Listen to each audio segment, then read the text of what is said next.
I was standing by the huge panoramic window of my penthouse, a glass of liqueur in my hand, when the face of Nicole, my wife, my support, my shining ideal illusion, lit up on the monitor of the newsfeed that was streaming down the wall like a waterfall of numbers.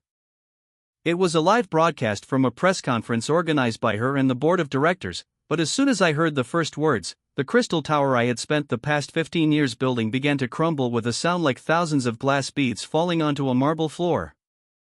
Looking straight into the camera, she announced calmly and firmly, as if reading an earnings report, "Today, I, Nicole Delacroix, together with the majority of the shareholders, remove Elias Delacroix from the management of Atlas Holdings for unethical and illegal asset manipulation that could lead to criminal liability."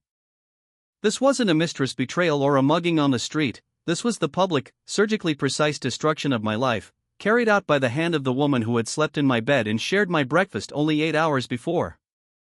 Despite all my multi-billion-dollar experience, all my sophisticated schemes and strategies, I felt a strange, unfamiliar cold beast awaken inside me, not rage, but bone-chilling terror, because I knew she wasn't bluffing, and I knew I wasn't doing anything illegal. Everything was on the edge, but within the rules I had helped write. I reached for the remote control but couldn't press the button to turn off this surreal spectacle, because the moment Nicole called my name, her gaze had momentarily left the camera and lingered somewhere beyond the screen. But it was the same look I had seen when she had first looked at our newborn son, a look of deep, vulnerable, absolute love mixed with boundless pain. I sensed that there was more to this attack than just a lust for power or a corporate coup. I sat down in my leather chair, which cost more than my father's house, and let all my control slip away. I couldn't comprehend how someone who had seen my vulnerability, known my secrets, and shared my triumphs could turn my world upside down with such unflinching grace. I remembered her words 2 months ago, when we were discussing charity. "Elias, you have to stop before money starts to weigh more than the air we breathe." At the time, I had brushed it off as an emotional outburst, but now her actions screamed one thing: she didn't want money, she wanted to save something else, something more important, and I suddenly realized that maybe what she was saving was me. The spotlight became my only companion, as over the next 48 hours my penthouse, that fortress of my power, turned into a besieged castle, and Nicole turned into a ruthless general leading the troops. I tried to contact her, dozens of calls, messages, but in response only a ringing silence, louder than all the screams of the angry press crowding my entrance. I rushed to my lawyers, to my financial advisors, the very people who had sworn eternal loyalty to me. But it turned out that their eternity had ended the moment Nicole took the podium. Most of them had already signed cooperation agreements with the new administration, justifying it by the desire to protect the company's assets from reckless actions. I had been thrown out of my own world with such speed and efficiency that it could only mean one thing: she had been preparing for this for a long time, methodically, with a coolness that was unbecoming of a woman I had considered my only weakness. When I finally reached my main lawyer, old Francis, he refused to meet with me in person, only whispering on a protected line that "it's not about the assets, Elias. Nicole found something else, something that came from within, from the very beginning of your ascent." That hint, like a crack in perfectly polished glass, immediately led me to the only dark spot in my past, the beginning of Atlas, that first, wildly successful but morally questionable takeover that had built my foundation. We had bought out my mentor's old company, Old Gilmore, who had then mysteriously and quickly disappeared, moving to South America, as we announced at the time, but never heard from again. I had always dismissed the idea as aggressive business, but now, with this cold horror gripping my throat, I realized that Nicole could have found evidence that Gilmore had actually been forced out and the financial statements had been falsified, that it was not just an aggressive deal but a criminal offense, carefully buried under a ton of zeros and the glitter of my success. My search for my remaining personal documents was futile, for Nicole seemed to have taken exactly what I needed, but I did find the one artifact she had apparently missed or disregarded: an old photograph taken before we were married, in which she was holding a small, old-fashioned compass that she had once told me had belonged to her father. On the back of the photograph was an illegible handwriting that looked like a map or coordinates, and next to it was a single word: truth. It was at that moment, looking at that face, radiating innocence in the old photograph, and realizing its current cruelty, that I realized that this was not just a fight for money. She had given me a challenge, a riddle, to find my own truth. And that very evening, as government agents began to seal off my penthouse, I went down the back door, leaving everything behind: wealth, reputation, status, feeling a deep, crushing loss, not of money, but of a son I couldn't even see, and a woman I had, for the first time in my life, ceased to understand but, strangely enough, began to respect for her strength. Once on the street, I, Elias Delacroix, a legendary figure in the financial world, was forced to hide in a shabby motel on the outskirts of town, where the smell of stale coffee and dampness replaced the aroma of my expensive cognac, and where for the first time in many years I could not simply buy myself peace. My only valuable thing was this old compass from Nicole's photo and the inscription truth, which I almost threw away as sentimental junk, but it turned out to contain coordinates, a strange set of numbers that led not to a bank vault or an offshore zone, but to an old, almost forgotten archive in the center of town, run by Jesuits who had spent decades collecting documents on the history of local corporations. I understood. Nicole did not just want to destroy me, she wanted me to dig up my own evil. I arrived at the archives under cover of night, introducing myself as a historian working on a dissertation, and in the depths of this gray place, smelling of dust and old parchments, at a huge wooden table, I met him, old Father Pavel, hunchbacked, with glasses on the very tip of his nose, who, as it turned out, had been the former accountant of Gilmore's company, my missing mentor, before he had taken the priesthood. When I mentioned Gilmore's name, Pavel's face, previously immobile, as if carved from stone, quivered, and without a word he led me through narrow corridors, past rows of dusty tomes, to a vault, which he unlocked with a key hanging around his neck.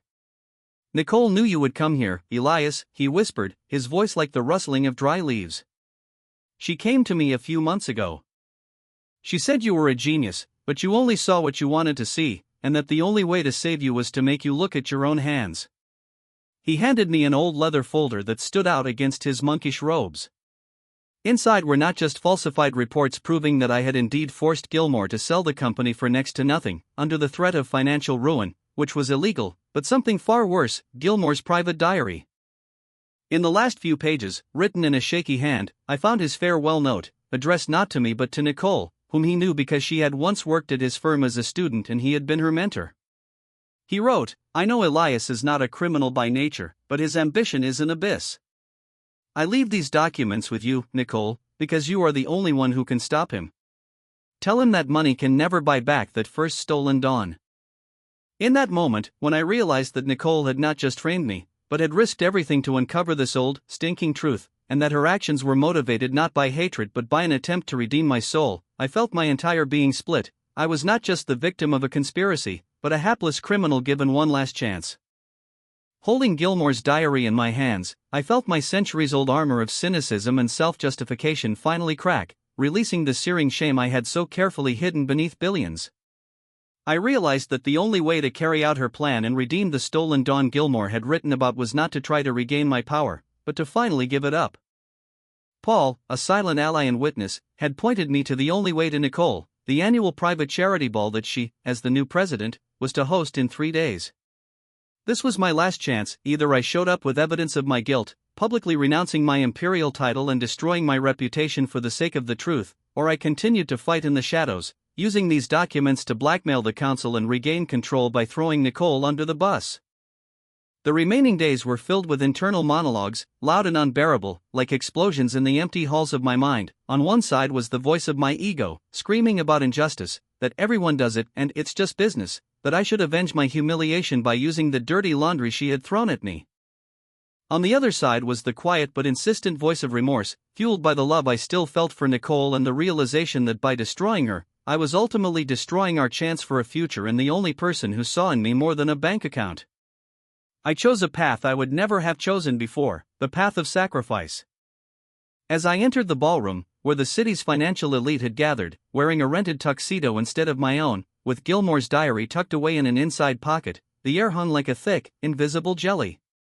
The music had stopped, and all eyes, filled with contempt, curiosity, and amusement, were fixed on my figure, but mine was locked on hers.